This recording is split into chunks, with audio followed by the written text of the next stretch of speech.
The crisis in international law, यानी आज का पहला टॉपिक है अंतरराष्ट्रीय कानून में संकट। बहुत बढ़िया टॉपिक है।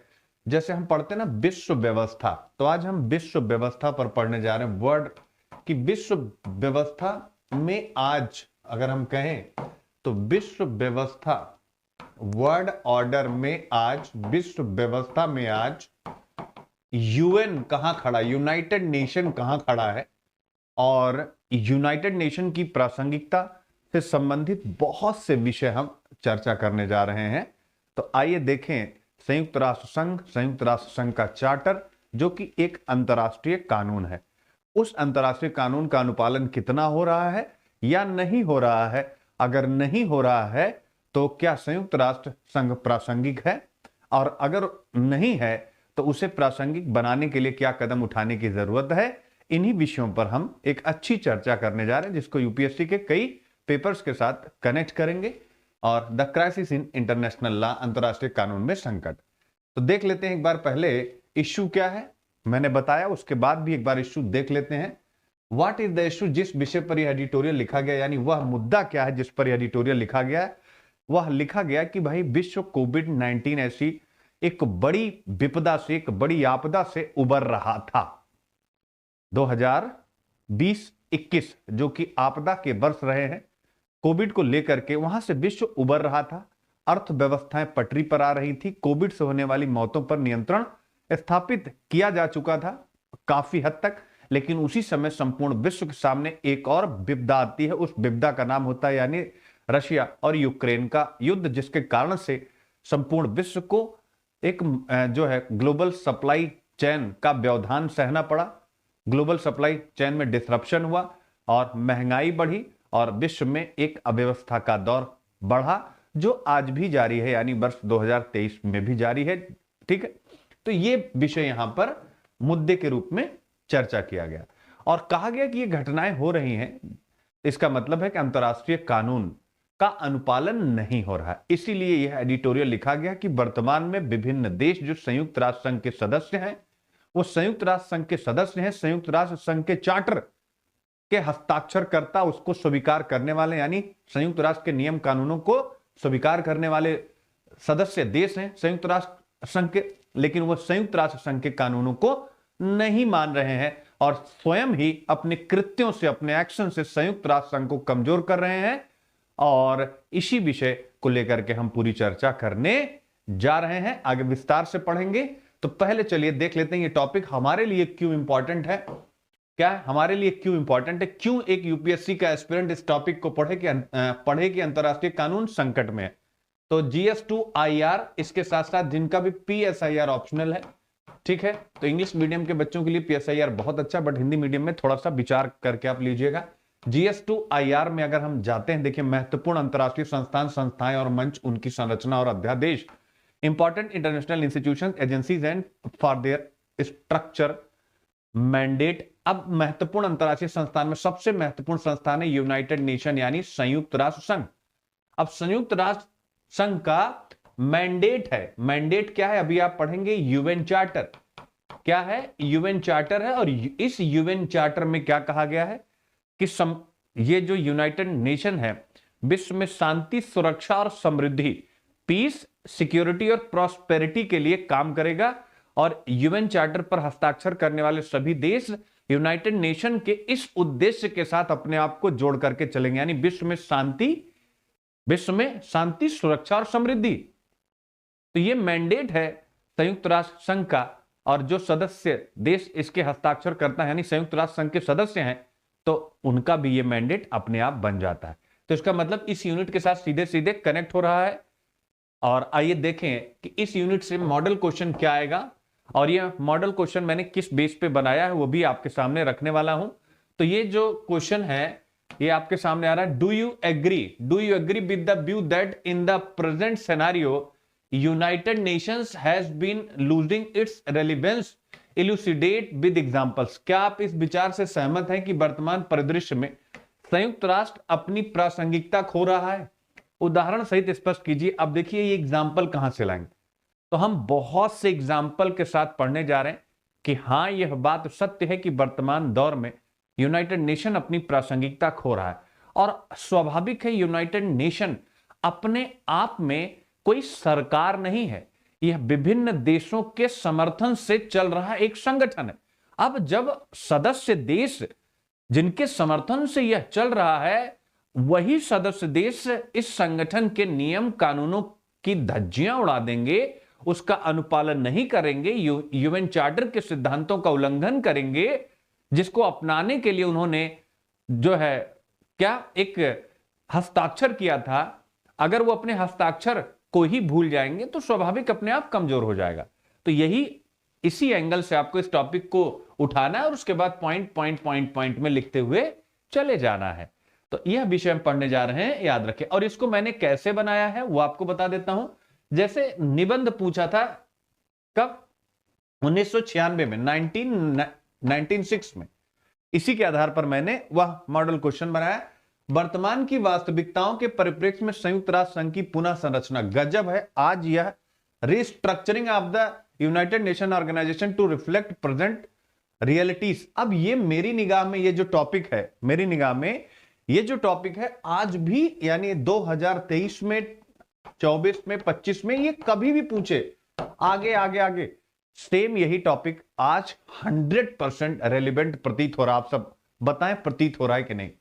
जिनको थोड़ा सा भी अभी हल्का सा कम समझ में आ रहा है, जब हम टॉपिक पढ़ेंगे तो आपको तुरंत लग जाएगा कि हां, वर्तमान की जो वास्तविकता है, यानी जो रियलिटी है, तो वर्तमान की वास्तविकता क्या है। अभी हमने पढ़ा कि यूनाइटेड नेशन के सदस्य देश जो यूनाइटेड नेशन के चार्टर के हस्ताक्षर करता है, जिसमें विश्व में शांति, सुरक्षा और समृद्धि की स्थापना करना संयुक्त राष्ट्र संघ का उद्देश्य है, इस बात को स्वयं स्वीकार किया है, वही संयुक्त राष्ट्र की शांति, सुरक्षा और समृद्धि में अपना योगदान नहीं दे रहे हैं।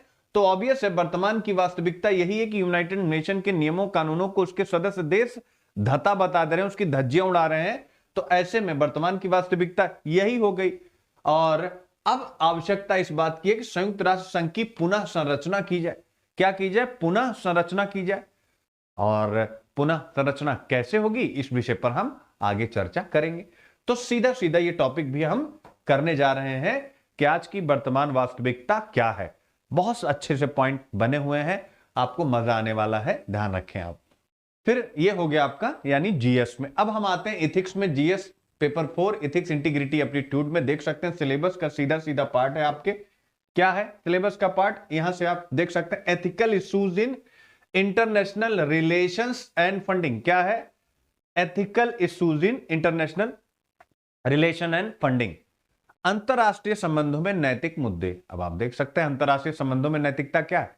अरे भाई, अंतरराष्ट्रीय संबंधों में नैतिकता का अर्थ हुआ कि संयुक्त राष्ट्र संघ की स्थापना जिस उद्देश्य से हुई है, शांति, सुरक्षा और समृद्धि के उद्देश्य से, उस उद्देश्य की प्राप्ति प्रत्येक कीमत पर होनी चाहिए। लेकिन सदस्य देश ही उस कीमत को ठुकरा रहे हैं। तो हम यहां पर देख रहे हैं कि अंतरराष्ट्रीय नैतिकता का अनुपालन संयुक्त राष्ट्र संघ के संदर्भ में नहीं हो पा रहा है। तो यह भी आपके सिलेबस का सीधा सीधा पार्ट है। और देखिए प्रीवियस ईयर का क्वेश्चन इस बात को प्रूव भी कर रहा है, सिद्ध भी कर रहा है कि सख्त की इच्छा विद्यमान है, लेकिन विवेकशीलता और नैतिक कर्तव्य के सिद्धांतों से उसे साधित और निर्देशित किया जा सकता है। क्या है? सख्त की इच्छा विद्यमान है। The will to power exist but it can be tamed and be guided by rationality and principle of moral duty. कि सख्त की इच्छा विद्यमान है, यानी अभी हम यही पढ़ने जा रहे हैं। सख्त की इच्छा विद्यमान का मतलब क्या हो गया? The will to power exist का मतलब हो गया सभी देश, चाहे वो यूएस हो, चाहे वो चाइना हो, चाहे वो रशिया हो, या ईटीसी और भी बहुत से देश हैं, इजराइल हो, टर्की हो, बहुत से देश, सब में है कि भाई हम सबसे ताकतवर देश के रूप में उभरे। तो सख्त की इच्छा विद्यमान है। और फिर इसी इच्छा के कारण हम वो एग्जाम्पल पढ़ने जा रहे हैं। बहुत से एग्जाम्पल मैं आपको दिखाता हूं, ये सारे एग्जाम्पल्स पढ़ने जा रहे हैं। आप क्या पढ़ने जा रहे हैं? Issue crisis in international law, issue crisis in international law, issue crisis in international law, issue, ठीक है, issue crisis in international law, issue crisis in international law. आज का कंटेंट एक नए प्रेजेंटेशन के साथ आपके सामने है, ध्यान रखिए। तो हम ये सारे विषय यहां पर करने जा रहे हैं। क्या कहा जा रहा है कि सख्त की इच्छा विद्यमान है। तो हम बहुत से एग्जांपल्स आगे पढ़ने जा रहे हैं कि सख्त की इच्छा कहां विद्यमान है। एग्जांपल बताना पड़ेगा, वो सारे एग्जांपल हम बताएंगे। तो शक्ति की इच्छा विद्यमान, इस क्वेश्चन के आंसर में आप एक पैराग्राफ डाल सकते हैं। फिर कह रहा है लेकिन विवेकशीलता और नैतिक कर्तव्य के सिद्धांतों से उसे साधित और निर्देशित किया जाता है। यानी अगर हम नैतिकता यानी नीति शास्त्र के मूल सिद्धांतों और आदर्शों के द्वारा अंतरराष्ट्रीय संबंधों को संचालित करें, यूनाइटेड नेशन के जो मैंडेट है उसका हम अनुपालन करें, तो हम शक्ति की इच्छा की विद्यमानता को संतुलित कर सकते हैं। तब हम संयुक्त राष्ट्र संघ के आदर्शों को ध्यान में रखते हुए संपूर्ण विश्व व्यवस्था के लिए जो बेहतर होगा वो करेंगे। केवल अपना नेशनल इंटरेस्ट या राष्ट्रीय हित नहीं देखेंगे, तो इसके परिणाम स्वरूप अंतरराष्ट्रीय शांति, सुरक्षा और समृद्धि की स्थापना होगी। यही इस प्रश्न में एक पैराग्राफ डालना है, बाकी और भी बहुत सी बातें हैं, तो इसको भी हम टैकल करने जा रहे हैं इस क्वेश्चन मतलब इस टॉपिक में। इसके बाद आता है जीएस पेपर 4। अब यहां पर क्या आ रहा है, contribution of moral thinkers and philosophers from the Indian world. अब ये भी आ रहा है, आप देख सकते हैं 2015 का ये क्वेश्चन आया है। क्या आया है, हम बच्चे को आसानी से माफ कर सकते हैं जो अंधेरे से डरता है। We can easily forgive a child who is afraid of the dark. जीवन की वास्तविक विडंबना तो तब है जब मनुष्य प्रकाश से डरने लगते हैं। The real tragedy of life is when men are afraid of the light. अब आप यहां भी देख लीजिए क्या है, हम बच्चे को आसानी से माफ करते हैं, जो माफ कर सकते हैं जो अंधेरे से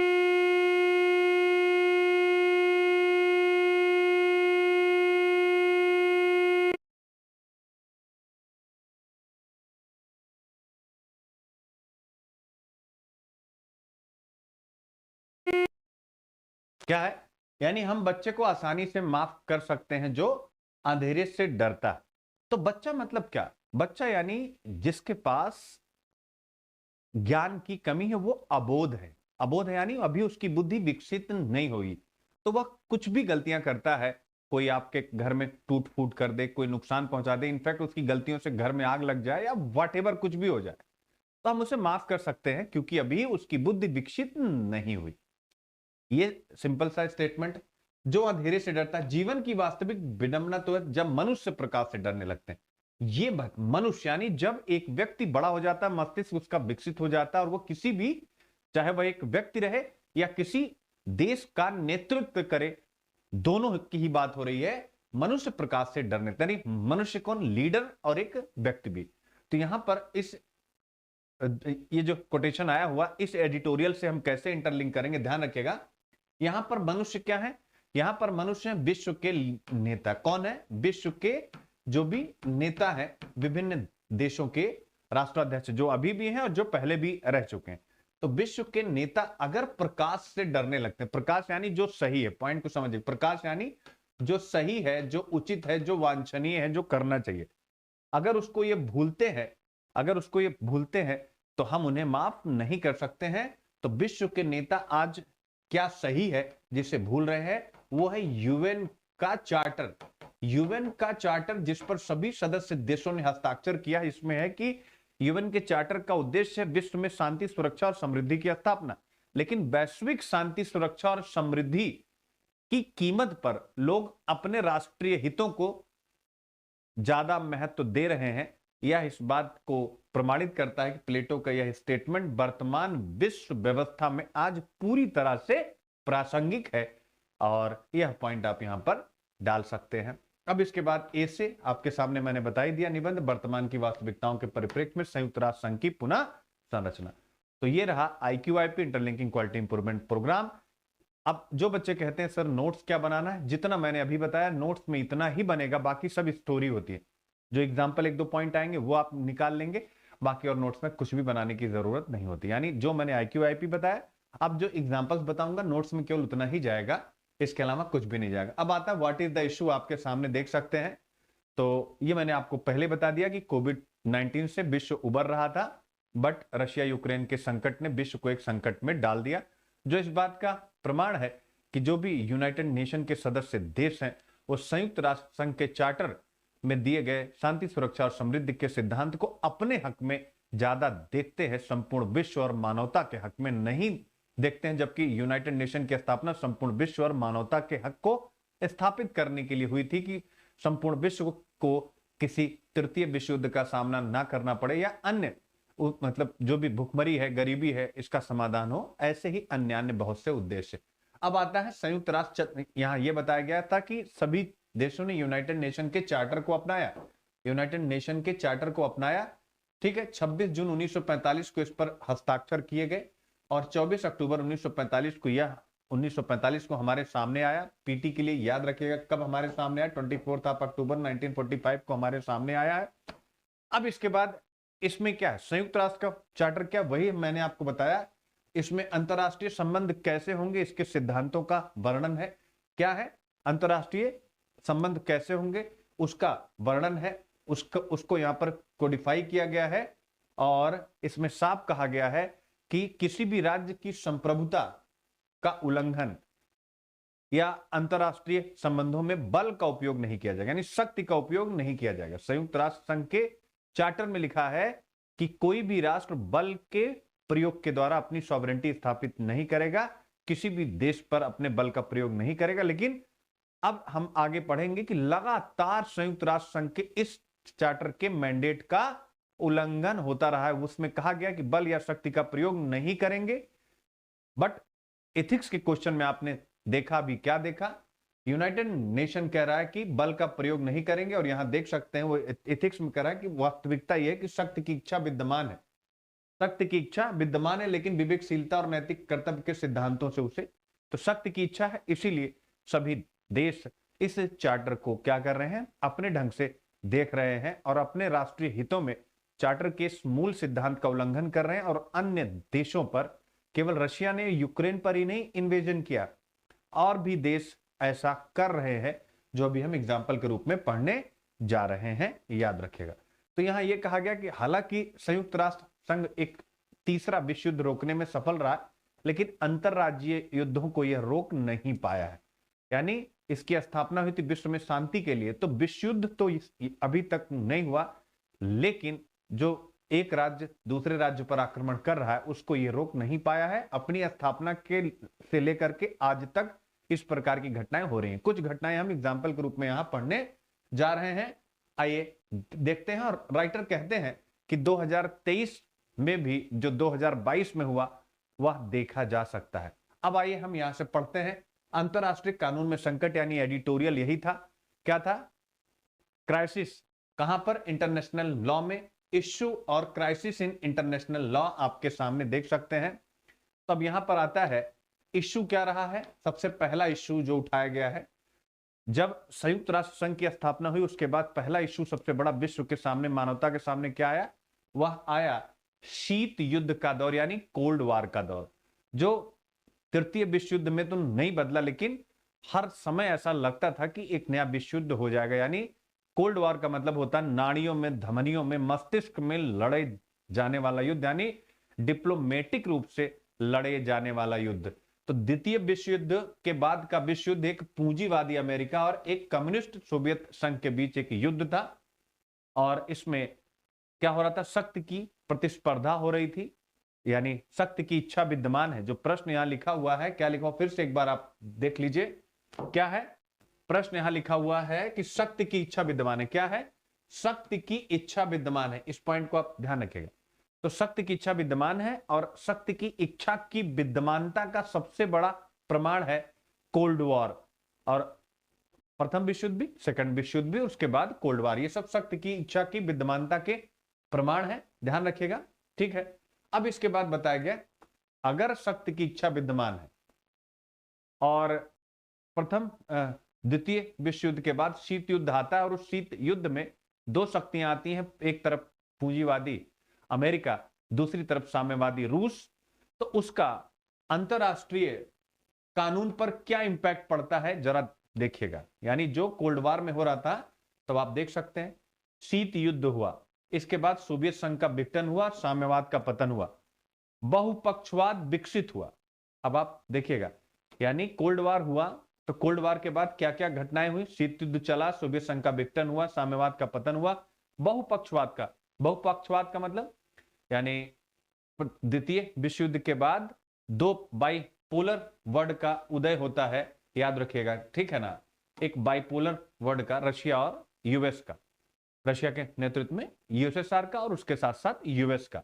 ये उदय होता है, एक पॉइंट यहां पर आपको ध्यान में रखना। अब फिर उसके बाद यहां पर क्या पॉइंट आ रहा है, यहां ये पॉइंट आ रहा है कि जब ऐसे द्विध्रुवीय विश्व का युद्ध होता है तो उसका परिणाम क्या होता है।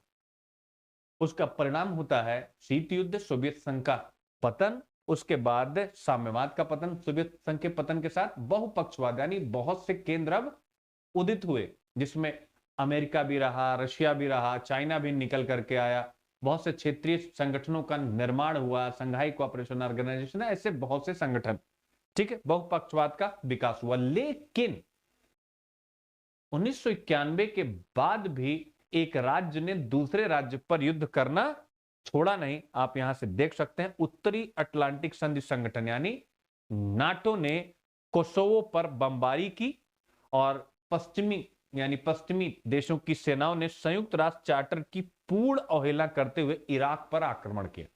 आप देख सकते हैं, नाटो ने कोसोवो पर बमबारी की और उसके बाद इराक पर आक्रमण किया गया पश्चिमी सेनाओं के द्वारा, संयुक्त राष्ट्र चार्टर के सिद्धांतों का उल्लंघन करते हुए।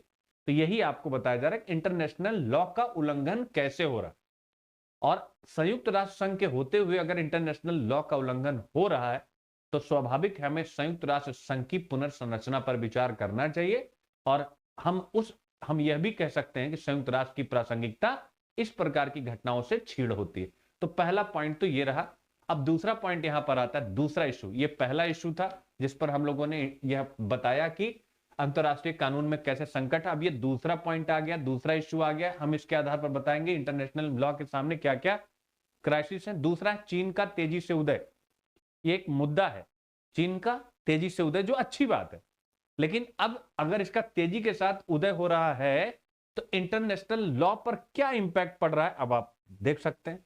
यानी ये क्या कर रहा है, चाइना क्या कर रहा है, अंतरराष्ट्रीय कानूनों को बिल्कुल ही नकार दे रहा है। जैसा कि हम देखते हैं, दक्षिण चीन सागर में 9 डैश लाइन के माध्यम से कहता है कि संपूर्ण दक्षिण चीन सागर हमारा है, और अगर अंतरराष्ट्रीय संगठनों की तरफ से कोई भी निर्णय आता है उसको वो नकार देता है। तो इसका मतलब है अंतरराष्ट्रीय कानूनों का उल्लंघन करता है। यही है कि अंतरराष्ट्रीय कानून कैसे संकट में है। तो ये भी आपसे फ्यूचर में प्रश्न पूछ सकता है कि वर्तमान दौर में अंतरराष्ट्रीय कानून संकट में। तो ये सारे एग्जाम्पल आप जो यहां बताए जा रहे हैं आप उसको बता सकते हैं, ये याद रखिएगा, ठीक है। यानी यहां पर कहा गया है कि अंतरराष्ट्रीय कानून, चाइना ये मान के चलता है कि चाइना के हित सबसे महत्वपूर्ण है, अंतरराष्ट्रीय कानून अंतरराष्ट्रीय व्यवस्था से उसका कोई लेना देना नहीं है। फिर तीसरा मुद्दा आता है, इश्यू क्या, रशिया का एग्रेशन, रूस की आक्रामकता, जिसका खामियाजा यूक्रेन को भुगतना पड़ा। और बड़ा अच्छा पॉइंट है यहां पर, आप समझिएगा, ठीक है ना। ठीक है, अब यहां से आगे बढ़ते हैं तो देखते हैं रशिया के बारे में। यानी अंतरराष्ट्रीय कानून के प्रति रूस का दृष्टिकोण संयुक्त राष्ट्र चार्टर के पूर्ण उल्लंघन में। क्या है, संयुक्त राष्ट्र चार्टर का पूर्ण उल्लंघन कैसे, यानी जो संयुक्त राष्ट्र का चार्टर उसका ये पूर्ण उल्लंघन कर रहा है। कैसे कर रहा है, यानी ये ऐसे कर रहा है, ये उन देशों के बीच में अंतर करता है। अब किन देशों के बीच में, जरा वो पॉइंट समझिएगा। उन देशों की जो वास्तव में संप्रभु हैं, जैसे रूस, और ऐसे देश जिनके पास नाम मात्र या सीमित संप्रभुता, जैसे यूक्रेन। चूंकि अब आप कहेंगे सर यूक्रेन नाम मात्र की संप्रभुता, इसका क्या मतलब होगा। अरे भाई, यूक्रेन कभी रूस के अंदर यानी यूएसएसआर के अंतर्गत ही था, तो वो उसका स्वतंत्र अस्तित्व मानता ही नहीं है। कहता है कि सब तुम तो हमारे अंदर थे, तुम्हारा स्वतंत्र अस्तित्व हो ही नहीं सकता। और जैसे उसने अपना स्वतंत्र अस्तित्व दिखाना शुरू किया, पश्चिम के देशों के साथ अपनी एक नजदीकी बढ़ाई, उसको रूस के आक्रमण का सामना करना पड़ गया। तो रूसी आक्रामकता अंतरराष्ट्रीय कानून में संकट को पैदा कर रही। फिर अगला आता है आर्थिक संरक्षणवाद, यानी इकोनॉमिक प्रोटेक्शनिज्म का प्रसार। क्या है, आर्थिक संरक्षणवाद का प्रसार। अब जो आर्थिक संरक्षणवाद का प्रसार है ये क्या है, जरा आप देख सकते हैं। क्राइसिस इन इंटरनेशनल लॉ, ये कैसे कर रहा है, आपको बताया गया। अभी अमेरिका ने एक कानून पास किया, इन्फ्लेशन रिडक्शन एक्ट। क्या नाम है, इसको रट लीजिएगा, मुद्रास्फीति में कमी का अधिनियम कहा जाता है, इन्फ्लेशन रिडक्शन एक्ट। और इस इन्फ्लेशन रिडक्शन एक्ट के तहत यूएस ने क्या किया, उन्होंने ये कहा कि मतलब हम अपने देश में जिसका उद्देश्य रहा कि जो भी यानी अमेरिका की घरेलू कंपनियां हैं उनको प्रत्येक प्रकार से लाभ दिया जाए, जिससे कि उनको किसी भी चीज को आयात करने की आवश्यकता ना पड़े। ठीक है, जैसे होता है ना इंपोर्टेड इन्फ्लेशन, जैसे बाहर से हम महंगी चीज मंगाएंगे तो हमारे देश में महंगा बिकेगा। तो वही यहां पर कहा गया to recent adoption of the inflation reduction act in the US, जिसका लक्ष्य रहा है to transition to clean energy by providing massive industrial subsidies to domestic American companies at the cost of imports and foreign companies. हाल ही में मुद्रास्फीति में कमी अधिनियम को अपनाया गया, जिसका उद्देश्य घरेलू अमेरिकी कंपनियों को आयात और विदेशी कंपनियों की कीमत पर बड़े पैमाने पर औद्योगिक सब्सिडी प्रदान करना।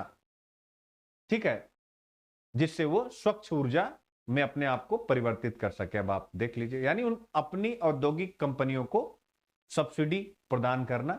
अब ऑब्वियस है, जब ये व्यापक सब्सिडी प्रदान करेगा तो बाहर से जो इंपोर्ट होके आता है, जब अमेरिका में वो सस्ते में बिकेगा तो बाहर की चीजें अपने आप अमेरिका में आएंगी ही नहीं, हतोत्साहित हो जाएंगी। तो इस प्रकार का। इसके अलावा हमने कुछ दिन पहले पढ़ा ही था कि अमेरिका ने स्टील पर और एल्यूमिनियम पर 2018 में डोनाल्ड ट्रंप ने स्टील पर और जो है एल्यूमिनियम पर इंपोर्ट ड्यूटी बहुत ज्यादा बढ़ा दी। क्या बढ़ा दी? इंपोर्ट ड्यूटी बहुत ज्यादा बढ़ा दी, और वहीं से चाइना और अमेरिका के बीच में ट्रेड वॉर, संरक्षणवाद जो है प्रारंभ हुआ, जिस पर अभी डब्ल्यूटीओ ने डिसीजन भी दिया, अभी उसका आगे भी जिक्र आएगा। तो आर्थिक संरक्षणवाद का प्रसार, तो ये क्या है? डब्ल्यूटीओ के नियमों को धता बताना, यानी क्राइसिस इन इंटरनेशनल लॉ कैसे हो जाएगा? आर्थिक संरक्षणवाद अगर सभी देश करेंगे कि अपने उद्योग या अपनी अर्थव्यवस्था को बचाने के लिए बाहर से आने वाले वस्तुओं पर टैरिफ, नॉन टैरिफ और इसी प्रकार की सब्सिडी का नियम लगाएंगे। ये सब्सिडी क्या है? ये नॉन टैरिफ उपाय है। तो अगर इस प्रकार का उपाय करेंगे तो ये डब्ल्यूटीओ के नियमों का उल्लंघन है कि नहीं? और अगर डब्ल्यूटीओ के नियमों का उल्लंघन है तो यही है क्राइसिस इन इंटरनेशनल लॉ। देख सकते हैं इंटरनेशनल लॉ क्या है। डब्ल्यूटीओ के जो भी नियम है जो सभी देशों को मानने पड़ते हैं, लेकिन अमेरिका उसको यहां पर ठुकरा रहा है। फिर आगे आता है, इसके अलावा अभी अमेरिका ने क्या किया? अंतरराष्ट्रीय संस्थान जो भी बयान दे रहे हैं, यह भी मुद्दा है, अंतरराष्ट्रीय संस्थानों द्वारा दिए गए बयानों को स्वीकार ही ना करना। अभी आपको पता होगा उसी मुद्दे पर, यानी स्टील और एल्यूमिनियम पे जो अमेरिका ने टैरिफ लगाया था, उस टैरिफ को डब्ल्यूटीओ की ट्रेड डिस्प्यूट सेटलमेंट बॉडी जो है, उसके एक पैनल ने उसमें अमेरिका को दोषी पाया और कहा कि आपने जो टैरिफ लगाया है ये टैरिफ सही नहीं है। लेकिन जो बिडेन प्रशासन ने क्या किया? उस पूरे, यानी जो अंतरराष्ट्रीय संस्थान है जो कह रहा है, यानी जो बयान दे रहा है, उसको पूरी तरीके से अस्वीकार कर दिया। तो इससे क्या हो रहा है? मुद्दा ये है, और इससे अंतरराष्ट्रीय कानून के सामने संकट हो रहा है। आपको यहां बताया ही गया था। फिर इसके बाद अगला मुद्दा क्या है? विश्व अर्थव्यवस्था में अराजकता है। क्या है? लॉलेसनेस है। अमेरिका ने, अभी अमेरिका के बारे में है कि डब्ल्यूटीओ का जो अपीलेट ट्रिब्यूनल होता है उसकी नियुक्ति को अमेरिका लगातार रोक रहा था। अपीलेट ट्रिब्यूनल यानी जो भी मामले अपील किए जाते हैं, अगर कोई भी राष्ट्र व्यापार को बाधित कर रहा है तो डब्ल्यूटीओ में अपीलेट बॉडी के सामने जाता है। तो एक लंबे समय तक अमेरिका ने, क्योंकि अमेरिका की भूमिका है उसकी नियुक्ति में कई सदस्य देशों के साथ, तो अमेरिका उसकी नियुक्ति की प्रक्रिया को लटकाए हुए था, क्योंकि उसको पता है कि हमारे खिलाफ निर्णय आ सकता है। तो मतलब, और अभी निर्णय आ भी गया उसके खिलाफ, तो उसने लंबे समय तक जो है एक अंतरराष्ट्रीय संस्थान में नियुक्ति को लटकाए रखा। तो ये क्या है? अंतरराष्ट्रीय कानूनों को आप नुकसान पहुंचा रहे हैं। ये सारे मुद्दे हैं। फिर अगला मुद्दा आता है, ध्यान रखिएगा यहां पर, कि सार्वभौमिक मूल्य खतरे में है। मतलब लोकतंत्र का प्रसार, मानवाधिकारों की रक्षा, बहुपक्षीय संस्थानों का सम्मान, ये मुद्दा है। और ये यहां बताया गया कि ये खतरे में है। ठीक है ना? क्या है? खतरे में है। क्यों खतरे में? जैसे निरंकुश चीन, विस्तारवादी रूस, इन देशों का उदय हो रहा है, तो स्वाभाविक है लोकतंत्र का प्रसार, सार्वभौमिक मानवाधिकारों की रक्षा कहां से हो पाएगी? जैसे अब यूक्रेन से एक बहुत बड़ी आबादी ने युद्ध के कारण पलायन किया। अब जो आबादी वहां से युद्ध के कारण शरणार्थी के रूप में किसी, मतलब अन्य क्षेत्रों में रह रही यूरोप के, तो क्या हो रहा है, क्या उनके मानवाधिकारों को नुकसान हो रहा है कि नहीं हो रहा है? तो ये भी एक मुद्दा है। ये मुद्दे हैं जो मुद्दे बताते हैं कि अंतर्राष्ट्रीय कानून संकट में है। तो आज लोकतंत्र का प्रसार होना चाहिए, सार्वभौमिक मानवाधिकारों की रक्षा होनी चाहिए, लेकिन आज सब संकट में है, आप देख सकते हैं। तो राइटर यही कह रहे हैं कि 2023 में अंतर्राष्ट्रीय कानूनों को और संकट का सामना करना पड़ सकता है। और उन्होंने तुर्की का जिक्र किया, पोलैंड का जिक्र किया, इजराइल का जिक्र किया कि यहां पर जो शासन इस समय सत्ता में है वह इस प्रकार अंतर्राष्ट्रीय कानूनों का और उल्लंघन कर सकते हैं। यानी 2023 भी अंतर्राष्ट्रीय कानूनों के उल्लंघन वाला होगा। अब आपको पता लग गया, इतने एग्जाम्पल आपके सामने आ गए। अब अगर इतने एग्जाम्पल आपके सामने हैं तब आप कितना बढ़िया से लिख सकते हैं। एक बार मैं फिर से पीछे आ जाऊं, क्या है, अगर मैं फिर से पीछे आऊं, क्या लिखा हो भाई, देख लीजिए बात। ए से देखिए, वर्तमान की वास्तविकताओं के परिप्रेक्ष्य में संयुक्त राष्ट्र संघ की पुनः संरचना। वर्तमान की वास्तविकताओं के परिप्रेक्ष्य में संयुक्त राष्ट्र संघ की पुनः संरचना। अब आप देख सकते हैं, तो वर्तमान की वास्तविकताओं की एक बार कमेंट करके बताएं, लिस्ट मिल गई कि नहीं मिल गई? वर्तमान वास्तविकताओं की लिस्ट आपको मिली कि नहीं? 7, 8, 9, 10 पॉइंट मिला कि नहीं मिला? अब इसके बाद आते हैं, हम बच्चे को आसानी से माफ कर सकते हैं जो अंधेरे से डरता है। जीवन की वास्तविक विडंबना तो तब है जब मनुष्य प्रकाश से डरने लगे। मनुष्य का मतलब कौन? यानी लीडर्स। अब विश्व के नेता, तो अब आपका विश्व के कौन कौन से नेता, कौन कौन से देश हैं, सबका नाम मिल गया कि नहीं? वो किस प्रकार से अंतरराष्ट्रीय कानूनों का उल्लंघन कर रहे हैं वो आपको मिल गया कि नहीं? तो क्या इस प्रश्न में वो आकर के लगेगा कि नहीं? अब आप सोचिए, नहीं लगेगा तो आप खुद विचार करिए कि ट्रेडिशनल कंटेंट से इस प्रश्न को क्या आप हल कर सकते हैं क्या दुनिया में कहीं भी किसी भी नोट्स में? तो इसलिए आपको हमेशा विश्व में, देश में चलने वाले मुद्दों की तरफ चलना पड़ेगा, तभी जाकर के हम यूपीएससी में एथिक्स के प्रश्नों को, एसे के प्रश्नों को बहुत अच्छे से टैकल कर पाएंगे। अब इसके बाद आता है, क्या इस प्रश्न का उत्तर हो गया कि नहीं, शक्ति की इच्छा विद्यमान है?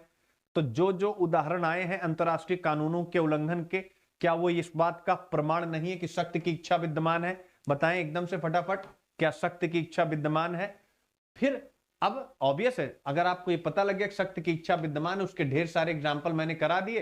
अब बताइए कि इस शक्ति की इच्छा की विद्यमानता से अंतरराष्ट्रीय कानूनों का उल्लंघन हो रहा है जो संयुक्त राष्ट्र संघ के सिद्धांतों के विपरीत है। और संयुक्त राष्ट्र संघ के सिद्धांत संयुक्त राष्ट्र संघ के चार्टर में दिए गए हैं और उस चार्टर पर सभी देशों ने हस्ताक्षर किए। उसके बावजूद भी वह संयुक्त राष्ट्र संघ के कानूनों का अगर, या उसकी जो भी एजेंसियां हैं उसके कानूनों का उल्लंघन करते हैं, तो हम यहां पर कह सकते हैं कि शक्ति की इच्छा विद्यमान है और अब विवेकशीलता और नैतिकता के द्वारा ही हम उसका समाधान कर सकते हैं। तो यहां पर आ रहा है कि नहीं आ रहा है? इस क्वेश्चन में क्या आप इस विचार से सहमत हैं कि वर्तमान प्रदेश में संयुक्त राष्ट्र अपनी प्रासंगिकता खो रहा है? तो आप बताएंगे खोने का एग्जाम्पल, ढेर सारे एग्जाम्पल मैंने बता दिया ना, कैसे कैसे खो रहा है, अब उसको कैसे बेहतर किया जाए। तो आप देख सकते हैं, यानी अच्छा खासा टॉपिक यहां पर एक आपके सामने, अच्छा खासा कॉन्सेप्ट आपके सामने आया और आप इन सभी प्रश्नों में उसका यूज कर सकते हैं। या फ्यूचर का कोई प्रश्न आता है तो वहां पर भी इसको आप यूज कर सकते हैं। अब हम यहां से आगे बढ़ते हैं, कुछ और पॉइंट है। अब यहां पर कहा गया है, ये तो मतलब आप नहीं भी पढ़ेंगे तो भी चलेगा, ये कुछ विद्वानों का उन्होंने मत एडिटोरियल राइटर ने लिख दिया था। बीएस चिमनी साहब हैं, जिंदल ग्लोबल लॉ स्कूल में अंतरराष्ट्रीय, ये कहते हैं कि यदि साम्राज्यवाद की परिघटना को संबोधित नहीं किया गया तो अंतरराष्ट्रीय कानून में संकट। वही बात है कि अगर ये साम्राज्यवाद की मानसिकता, मतलब जो चीन और रूस की साम्राज्यवादी मानसिकता है, अगर इसको आप नियंत्रित नहीं करते हैं तो अंतरराष्ट्रीय कानूनों का उल्लंघन और भी होगा। सिंपल, ये तो हम पढ़ते ही चले आ रहे हैं। फिर इसके बाद आगे कहा गया है, जेम्स क्रॉफर्ड हैं, या ऑस्ट्रेलिया के एक विद्वान है, इन्होंने भी कहा कि एक्चुअल में ये जो अंतरराष्ट्रीय कानूनों का उल्लंघन हो रहा, क्यों हो रहा है? इन्होंने एक बड़ा अच्छा पॉइंट दिया, इसको आप लोग नोट कर लीजिएगा कि अंतरराष्ट्रीय कानूनों का उल्लंघन हो रहा क्योंकि प्रत्येक देश का अपना संविधान तो है, उसी संविधान के अकॉर्डिंग वो देश अपनी शासन व्यवस्था को रन करते हैं, को चलाते हैं, लेकिन अंतरराष्ट्रीय संवैधानिक व्यवस्था कोई नहीं। यानी कोई एक अंतरराष्ट्रीय संविधान होना चाहिए। जैसे राष्ट्र के संविधान का उल्लंघन करने पर न्यायपालिका हस्तक्षेप करती है और फिर जो भी कानून या कोई भी कार्यपालिका के डिसीजन आते हैं और अगर वह व्यवस्था के अनुकूल नहीं हुए तो उसको अशून्य घोषित किया जाता है। यानी अगर संविधान के आदर्शों के अनुरूप नहीं है तो उस कानून को, उस एग्जीक्यूटिव के एक्शन को शून्य घोषित कर दिया जाता है। इसीलिए क्या होता है, यानी जो भी देश के अंदर है वहां व्यवस्था अच्छे अच्छे से चलती है, लेकिन अंतरराष्ट्रीय, इन्होंने इतना ही कहा तो इनकी बातों से लगता है कि ये हमारे लिए एक सजेशन है, मतलब हमारे और आपके लिए जो हम मेंस लिखेंगे कि अंतरराष्ट्रीय संबंधों में अंतरराष्ट्रीय कानूनों का अनुपालन सुनिश्चित हो, इसके लिए हमें क्या करने की आवश्यकता है, इसके लिए हमें अंतरराष्ट्रीय संवैधानिक व्यवस्था को बनाने की आवश्यकता है। तो यूनाइटेड नेशन के नेतृत्व में एक अंतरराष्ट्रीय संवैधानिक व्यवस्था की स्थापना हो और जिसका उल्लंघन करने पर, जो भी देश उल्लंघन कर रहा है उसका वह निर्णय शून्य घोषित किया जा सके, ऐसी मजबूत अंतरराष्ट्रीय संस्था की आवश्यकता है। और वर्तमान दौर में तो और भी, क्योंकि आज शक्ति की इच्छा की विद्यमानता चरम पर है, आप देख सकते हैं। फिर अगला पॉइंट आता है, जैन क्लेबर्स साहब हैं, क्या नाम है, जैन क्लेबर्स, ये डच एकेडमी में प्रोफेसर है, ठीक है। वो कहते हैं कि अंतरराष्ट्रीय कानून का संकट उदार लोकतंत्र का संकट है। तो उन्होंने अपना स्टेटमेंट ऐसे ही दे दिया, ठीक है, बस इतना आप ध्यान रखें।